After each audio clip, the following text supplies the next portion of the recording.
What's going on, everybody? Mortem here, this time bringing you some Fallout and Elder Scrolls games ranked. But you see, the thing is, today is in fact my birthday, and I decided what better way to celebrate that than by making a video that will make almost no one happy, to be sure. In the past, given that I've covered, I would say, most of these games in some form or another, I thought it might be fun to do a ranking video for them individually, but that seemed too easy at the end of the day. As there is, obviously, thanks to the fact that both of these franchises come from Bethesda, a ton of overlap in terms of their overall fan bases. And yet, in spite of that, gamers are ever a passionate group of people who often compare and contrast the early entries versus the later ones because some people have a hard time fathoming that a game series might evolve over the course of the last 20 or 30 years, and yet, strangely enough, everybody's favorite games tend to be the ones they played in their formative years. Crazy. But speaking of growing up and getting older, I myself am turning 32 today, and a strange thing about getting older is that I often find myself having a pretty good laugh about people getting worked up about things that are ultimately just not that important, because as much as I love and play video games, they are, at the end of the day, still just going to be video games, even the ones that profoundly moved you and, as a result, felt something more akin to art. And yet, in going back to what I mentioned earlier, isn't it strange how the games that move us the most tend to be those games we play as a teenager at a time when we were really getting to grips with the world, and then later on, as games move on and become different and you yourself grow up and change, you find those sensibilities shifting, and suddenly you get a million videos about how gaming is dead and they don't make any good ones anymore, when the reality is you and your perspective have simply changed. And yet, as easy as it is to wax poetic about stuff like that, I mean, some of those games are just bad, to be fair. But another thing you start to appreciate more and more as you grow older, provided you have any sense of self-reflection, is that what is bad is inherently a really subjective thing. And more often than not, what people actually mean when they say something is bad is that it didn't resonate with them emotionally the way something else did. An easy example here is the countless people that really enjoy Morrowind or any other previous Elder Scrolls game like Daggerfall, and they'll tell you all about how Skyrim is bad actually and everything is moving in the wrong direction and it's terrible, and yet in spite of that, Skyrim has infinitely outperformed those games for a variety of reasons, not least of which, admittedly, because it is becoming easier to get grand hits like that as time moves on, more and more people become receptive to games in general, the market's growing, they're easier to get into, etc., etc. But if you were to really boil it down, I would be willing to put money on the fact that those people don't like Skyrim because it does not make them feel the same way that those earlier games did. And whether it be a lack of interest, eloquence, or ability, most people don't really want to have a nuanced conversation about those things and, their own mortality in the face of growing old, alongside shifting sensibilities, as I've mentioned, but that ultimately then results in a lack of nuance and an ultimately game bad, game good discussion. And while just that description is in and of itself perhaps a little bit reductive, I still think a lot of those people manage to make very valid points because games like Skyrim, of course, have a very different focus than earlier games like Morrowind. Fallout 4 is very different from Fallout 1. And this is because games are not only a product of the time in which they were made, but the time in which you played them in relation to your own journey through this life. And so, to state the obvious, in spite of all that, it's not the kind of thing there's really any wrong or right answers for. There's simply things you enjoyed and things you didn't. But with no further ado, let's actually jump into this thing and talk about what we're all here for, which is to listen to me, a freshly 32-year-old man, tell you which game goes beep boop the best. But obviously, we're not exactly going to start at the top of the list, so coming in at the one I like the absolute least, you've got Fallout Brotherhood of Steel. Take the interesting themes of the Fallout series, the gray morality of having to survive a harsh wasteland and a post-apocalypse, the interesting notions of science fiction and the ways they've evolved even beyond humanity in some way in terms of other races that have sprung up, like, say, super mutants, etc. Take all of it,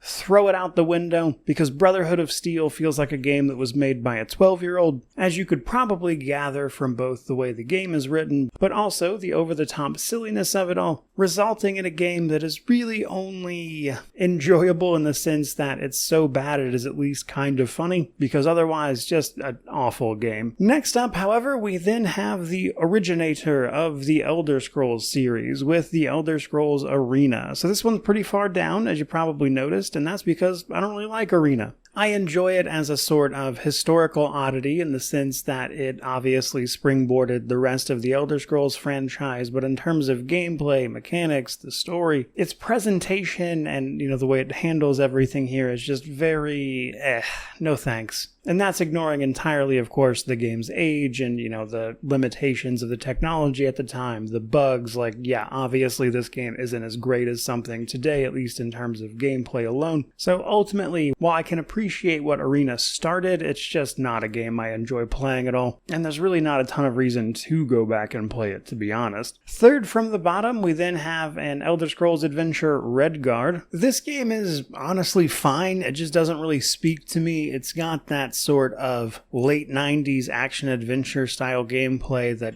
it's okay. I think if you were to ignore the fact that this was an Elder Scrolls game, it just really wouldn't do anything for me. It's also, of course, very different from the rest of the series, putting you in the role of a set character, skills, all that stuff, as opposed to playing your specific character. So this really does just give you a specific story and experience, and that's just not really the kind of thing anybody seemed to have wanted from the Elder Scrolls series at any point. So it's just a weird game, which is probably why it didn't do very well out of the gate, and of course what it's doing so close to the bottom here. Now from there we've got the Elder Scrolls Battlespire. So I actually kind of like Battlespire. I don't know if it's for my fondness of these old sort of dungeon crawler games that I've always just kind of had a bit of a fascination with, or the fact that it lets you explore so many Daedric realms that don't really always show up in the later games even. If you look at it as a sort of fun little adventure romp through a bunch of interesting planes of existence, ending with a fight against Mehrunes Dagon himself, then it's pretty cool. But,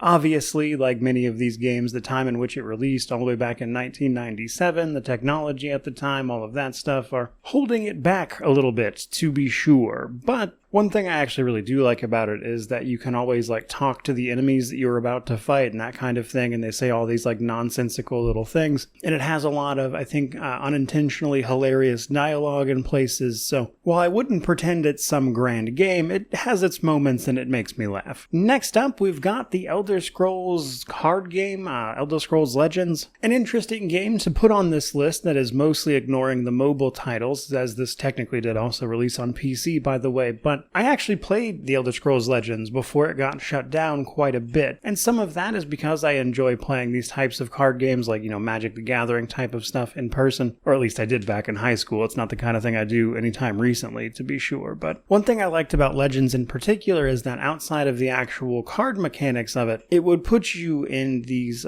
stories that were the forms of expansions, and it goes over the battle for the Imperial City at the height of the Great War, or the downfall of the Dark Brotherhood and the events that led to their very weakened state when it comes to Skyrim. And they had a chance to explore all of these little things like that can give you bits of information about the universe, and it was that story combined with the card mechanics that I really enjoyed about it. Now obviously this game did not do well. It got shut down at the end of the day. But if that's not enough for you, I do actually have one thing that I will consistently always remember about this game, and that it is when you played certain Khajiit cards. It was one of the bruiser ones. I forget the exact name of it, but you'd put it down on whatever side of the field, and then it would be these are Khajiit streets. And the way that line was delivered is just permanently stuck in my brain. So, I enjoyed it for what it was. Moving right along, though, we then have Fallout Tactics. So, Fallout Tactics is, of course, a tactical spin-off to the CRPGs of Fallout 1 and 2. Now, if you follow the channel at all, I really do enjoy a good tactics game. I've played and reviewed many of them. In fact, I would say it's my second most visited genre. But tactics is an interesting game because,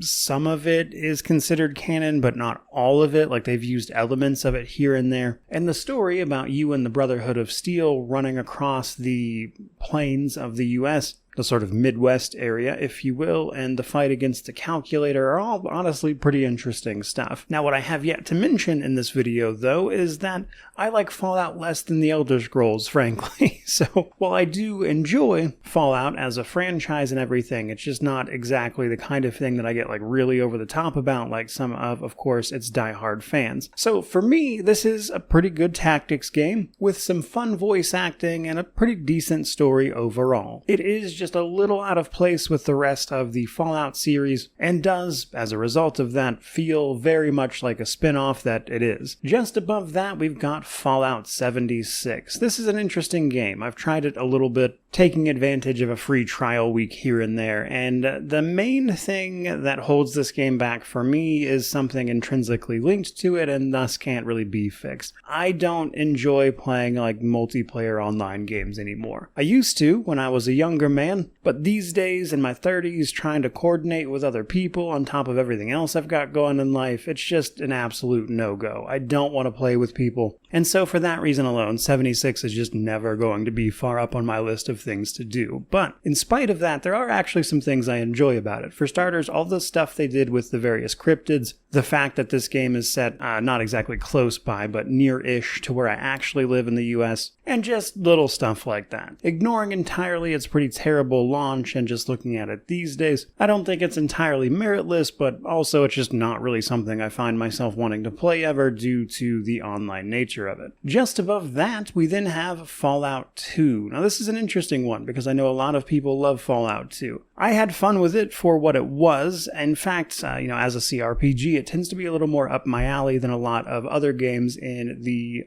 list here, frankly. But also, the reason Fallout 2 is kind of coming in at the middle of the pack here is actually because it does one thing that annoys me a lot, and that is its constant pop culture references. Like, it's really hard to play that game for any length of time without feeling like somebody's going, haha, you get it, this thing. And then it's like, well, no, not really, because this game is quite old, and none of these references are exactly topical anymore, which is the danger, of course, of adding stuff like that to a video game. And they are all over that game, and it just gets annoying after a while, honestly, and it kind of drags the experience down for me and distracts from the rest of the parts that I actually do enjoy. Like, for instance, the fight with Frank Horrigan at the end of it. Love that fight. Keeping it moving, though, we've then got Daggerfall. Daggerfall is a fantastic game that was hindered by the technology of the time. It was trying to do so much, and again, the technology just was not there for a lot of it to land super well. But even then, back in 1998 when that game released, it was still pretty outrageous that they were able to do all this stuff.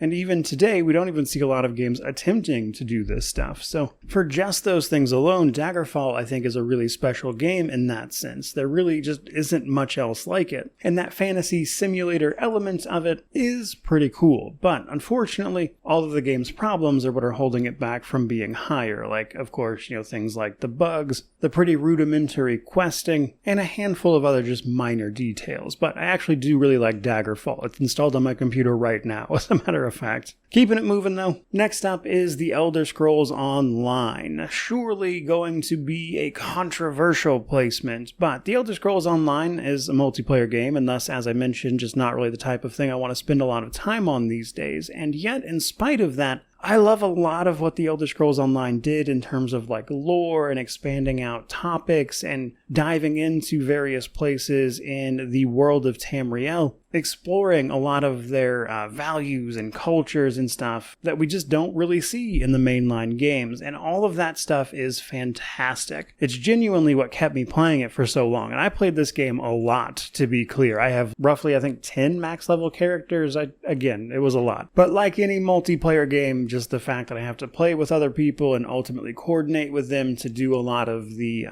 bigger stuff, like the in-game raid type things and whatnot, or like the trials, I think they call them. Those are things I just fundamentally don't want to do, and that's ignoring entirely the conversations about the way the game's sort of MMO-esque combat obviously works, that kind of thing, for the sake of brevity, because frankly, we've got more games to discuss. Next up is Fallout 1.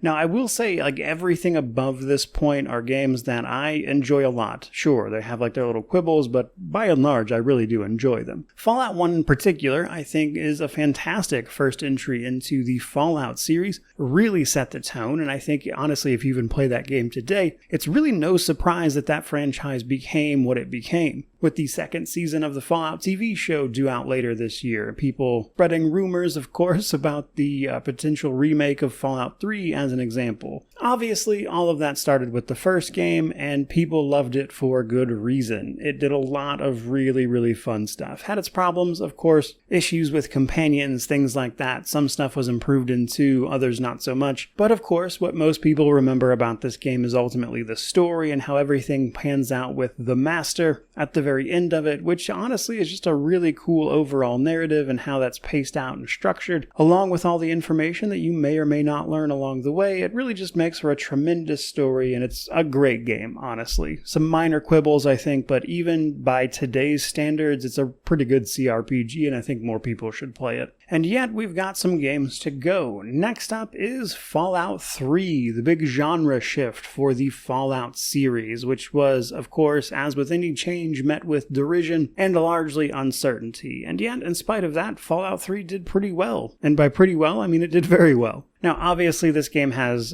trouble, actually, with its story and narrative. In particular, the ending has always been very weak, even with the rewrites. But the reason this one is higher up for me specifically is that I really enjoy the atmosphere of Fallout 3. I think it is the most post-apocalyptic feeling of all of these games. And staring at the ruins of our nation's capital, or my nation's capital, I suppose, given my international audience here, but seeing those ruins crawling with super mutants and the effects of atomic warfare, of course, and just all this stuff is done really, really well. And I think that is what, stands out about this game the most, probably unsurprisingly then. So just on atmosphere alone is why it's honestly so much higher up than some of the other Fallout games we've already mentioned. It really set the stage for something like New Vegas to hit the ground running, as an aside as well. Coming in at number 6, however, we then have The Elder Scrolls 3 Morrowind. Morrowind's a pretty cool game. No two ways about it. I have one major complaint about Morrowind that keeps it from being higher up, frankly, and that is that it is one of those games that got caught in the transition between old and new. You've got like these 3D environments and 3D art, and yet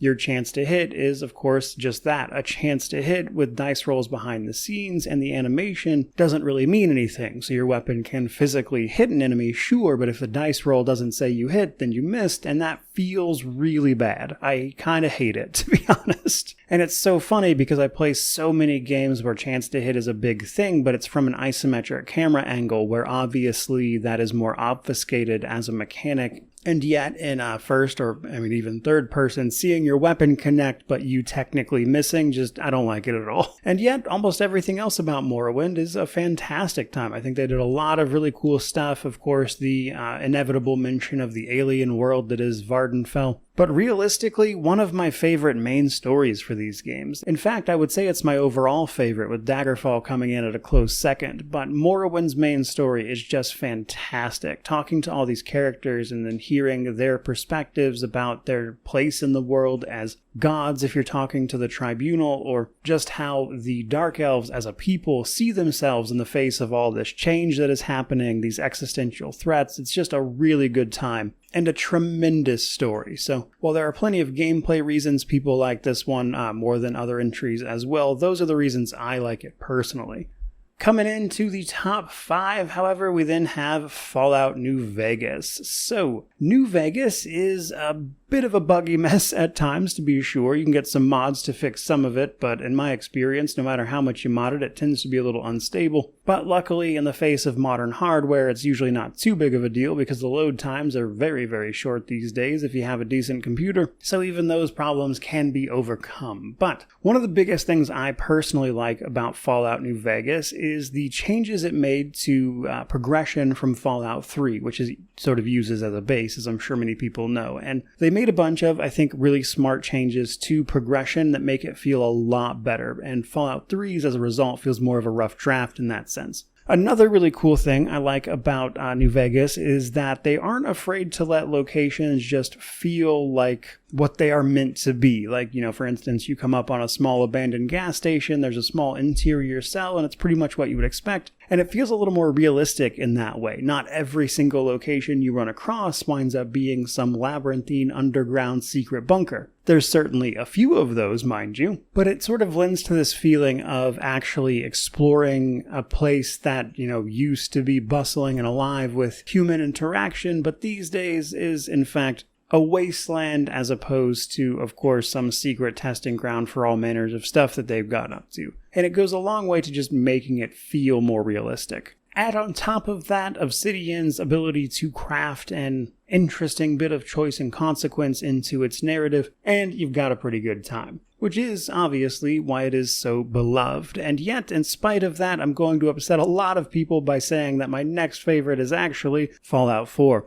Now, if you've watched my relatively recent review of Fallout 4, you may just remember that I mentioned that it is a game of high highs and low lows, and that is still the case to this day. I think the main story of that game, like many of Bethesda's titles, is frankly lacking and just straight up nonsensical in certain places. And yet, in spite of that, it honestly just does a lot of fun stuff. I know people are mixed about it, but I really like the legendary weapon system. I like how you can mod the weapons. I enjoy how they turned a bunch of the, various inhabitants of this particular wasteland into synths as part of the events with the main story. So, especially for the first time you play it, you don't necessarily know who is and isn't working for the Institute, which is a fun way to incorporate that sort of feeling of uneasiness that everybody has about them and the fact that they keep replacing people with synths. And then, of course, there's just all the various gameplay enhancements, and while I do think it's interesting to see people sort of turn that game more and more into a shooter as opposed to something more based on their character skills via things like, of course, the VAT system and whatnot, but that's a whole separate conversation we don't have time for. At the end of the day, it just comes down to the fact that I enjoy playing Fallout 4 a lot more than I enjoy playing all the others, which is why it is so high up. Coming in at number 3, however, we then have Skyrim. What else can I say besides the fact that it's Skyrim? Tremendous exploration. I love going places, finding quests. I think Skyrim handled the Daedric quest the best of any of the games.